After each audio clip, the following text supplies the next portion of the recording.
Hey lovelies, it's Kate. Welcome back to another Sims 4 speed build. It is time for another Sims 4 cottage living build. I'm obsessed with this pack, and this time I decided that I would like to build on a smaller lot. My first build was a 64 by 64 build, and this time I felt like building on a 50 by 40 lot. This is also in Hanford on Backley, such a stunning world. I really love all the new lots. And what I really like about this lot is there aren't any trees around it. There's like nothing blocking the view for the gallery, and also while building, this is like such a pleasant lot. It's just amazing to build on this. But before we start, I want to say a big thank you to Disney Emoji Blitz for sponsoring today's video. Use the link below to download the game for free. I am also giving away a Sims 4 pack of your choice, so stay tuned for the giveaway. Disney Emoji Blitz is unlike any other match 3 game on the market. Each emoji has its own unique power-up, and you control what to use, offering an exciting layout strategy to each game you play. My favorite emoji is Cinderella. She's always been one of my favorite Disney princesses. I love her so much, and I'm just happy that she's in this game. I feel like she brings me good luck. If you are a collector or completionist, you will love this game. There is a huge collection of Disney, Pixar, and even Star Wars characters, and new characters are added every month. And there are even story and villain emojis, and I just know that you will see your favorite characters in this game. And what made me extra excited about this game is that you can collect emojis to add to your keyboard. You earn the emojis in-game and send them to your friends. You can show them off and compare them with your friends, and they're just super cute. The link down in the video description can be used to download the game. The link is a creator code, so anything you spend in the game will help support me. And now you're probably wondering, how can I enter the giveaway? So I will be giving away one key for a Sims 4 pack of your choice for PC. So there will be one winner who will win a key. To enter, download the game using my link in the description. Get to level 20 in the game. Screenshot yourself at level 20 and tag me on Instagram. My handle is @KateEmerald. I will pick a winner on August 30, and I will announce and tag the winner on Instagram, and I'm going to send the winner a DM so I can send them the key.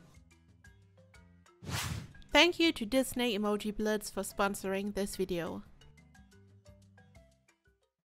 So here I'm shaping the terrain, and some of you might remember the Spiral Hill Mountain build that I've created in, I think, 2019. And I felt inspired by my own build a little bit, but just a tiny little bit, because it's different. And I wanted to combine terrain and the pawn tool. I mean, the pawn tool is tied to the terrain tools, and I just figured it would be so cool and so much fun to have a build that just uses lots of terrain. And you can here see how I'm shaping everything. I wanted to have multiple slopes so your Sims are able to walk up the hill, and then they will be able to enter the house. Here I'm adding a bit of terrain paint, and as I always tell you, the terrain paint is the best indicator to know if a slope is actually functional or not, because when a slope is too steep, you can see this on the sides, the color changes, so it's like this dark dirt color, and you won't be able to apply any terrain paint to slopes which are too steep. But as soon as you smooth out the terrain and as soon as you can apply terrain paint, it works like a charm, and it's actually functional. And of course you can always just play test this. If you do this yourself, you just smooth out the terrain, you apply some terrain paint maybe, and you can just try to send a sim up the hill. But as I said, it's a really good indicator.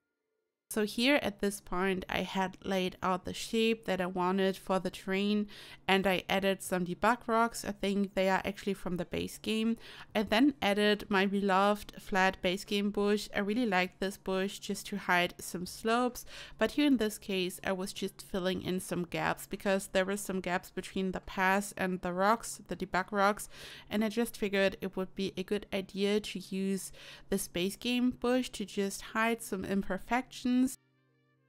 Then I used the wisteria from the new pack.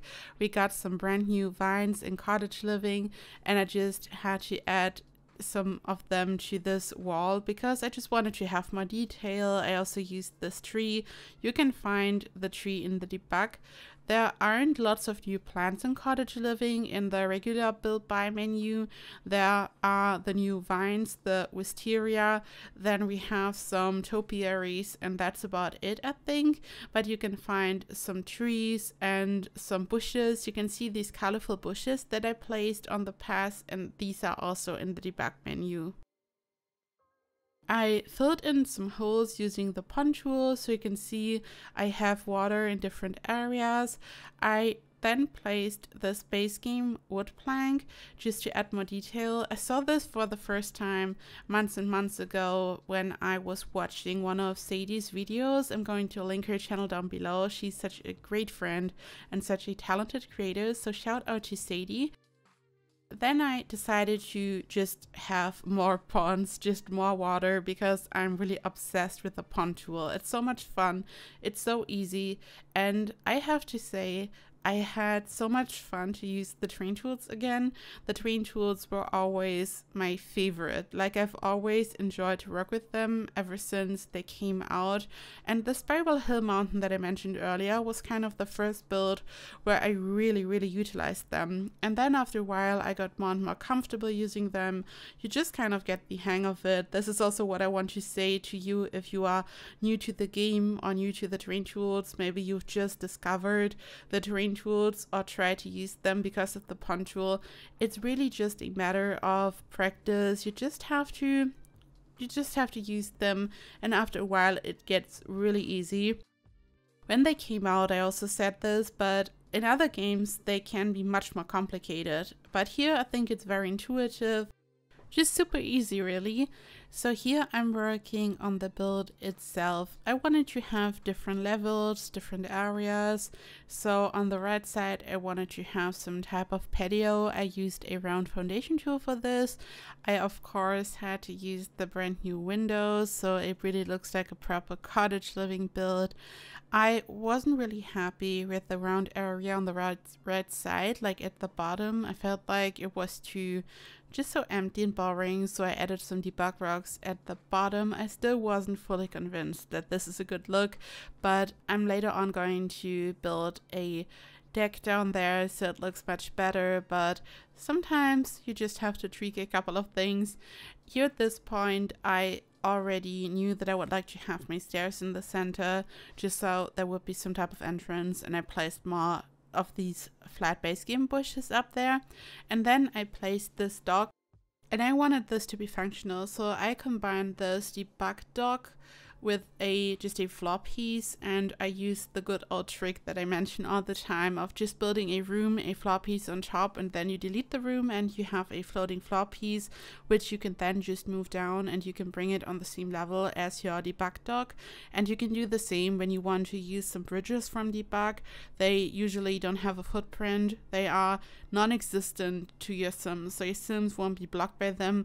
Your sims don't even know that these objects exist. They just walk on the floor. They can sit down on the chair that I placed over there. This is just amazing. And the same goes for the wood plank that I used on the slope on the path which leads up to the house. This is also one of those objects which is like non-existent to your sims, which is just amazing. These debug rocks just allow for so many different things to be built. You can just be really creative when you're using them. It's just glorious. And then I finally tackled the house itself. So this is just the house. I mean, this is what this build is technically all about. I was just almost attacked by a mosquito. It was just right in front of my face. And I've already so many mosquito bites. I'm pretty sure that it will get me. Oh my gosh. Sorry, it just happened and I had to mention it.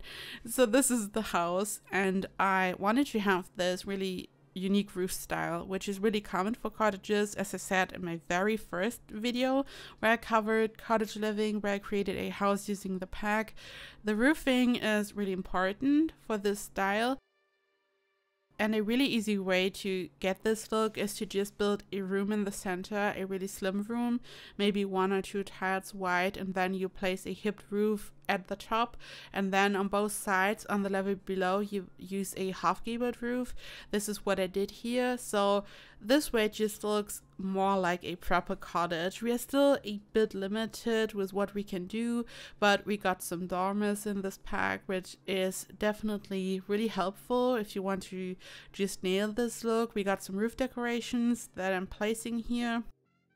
I couldn't place them in the center at first, they were just too low, and I don't know, sometimes these roof decorations are so buggy, not just the cottage living ones, but like generally. Also the one from, I think it's maybe Get Together or Get Famous, I don't even remember.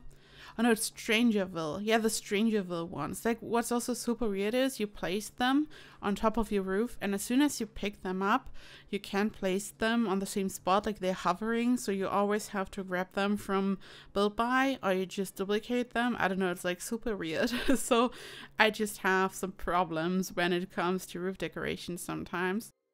So here I'm just expanding the build. What I did here with the roof was a bit experimental, and I wasn't really sure if I would like it, but as soon as I placed these tiny windows up there, I was sold, and I really enjoyed what it looked like. The shape is simple. I think the terrain and the whole composition is kind of the star of the show here. Sometimes I really think that one part of my builds stand out, and I'm like, yeah, this is what makes it special and fun and cute, but I feel like here it's like a combination of all these things probably. I built this on a 50 by 40 lot, so I was kind of limited when it comes to space, but I didn't want to do another 64 by 64, so I decided to build on this. I wanted this to be just a bit smaller, and the mosquito just landed on my mic. Oh my gosh. Okay, so I wanted this to be like a bit smaller, like a mansion and a farm, but like a bit more compact.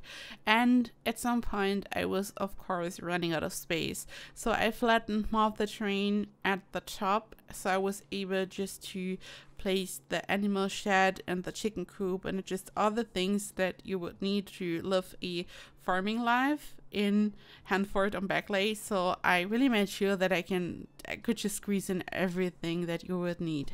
So the house itself isn't too big because you can see how much space I already used for the terrain. And here you can see how I'm working on the floor plan. I'm going to make a couple of changes in a second, and then I started to furnish, which was a lot of fun because it's always so much fun to furnish using a new pack. And I had a hard time finding the correct position of the kitchen, and at first you can see this a bit.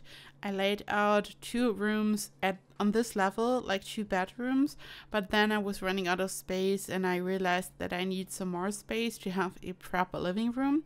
So I sacrificed one of the bedrooms up here and I turned it into a living room, and then I decided to have another bedroom on the level below. You can see there are some stairs leading down, so there are 2 bedrooms in total, 2 bathrooms. It's relatively compact, but there's still enough space to live on this lot with a family. We have some bunk beds, so there's definitely enough space, but it's like a small farm, so it's kind of the opposite of my last farm, which was like really spacious and huge. On my first farm, the big 64 by 64 farm.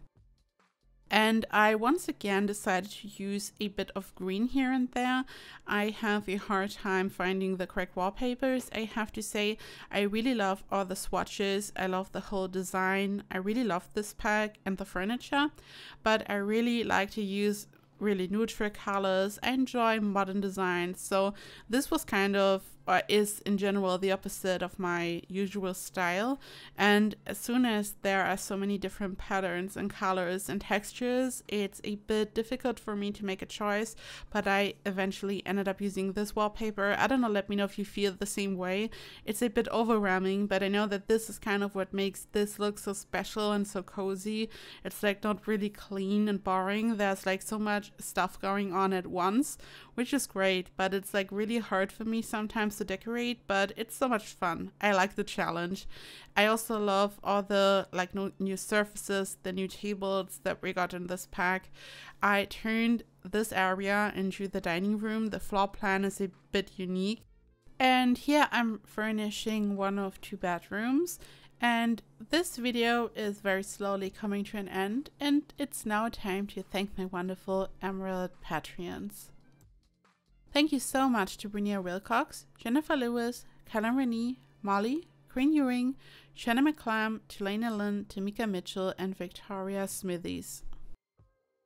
Thank you so much for all of your support. Thank you to all my other Patreons. Thank you to anyone who watches my videos. You are all the best and I love you so much. And I think you have no idea how much all of this means to me. You are just the best.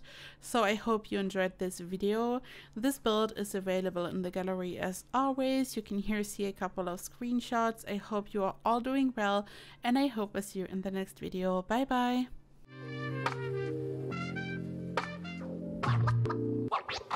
What?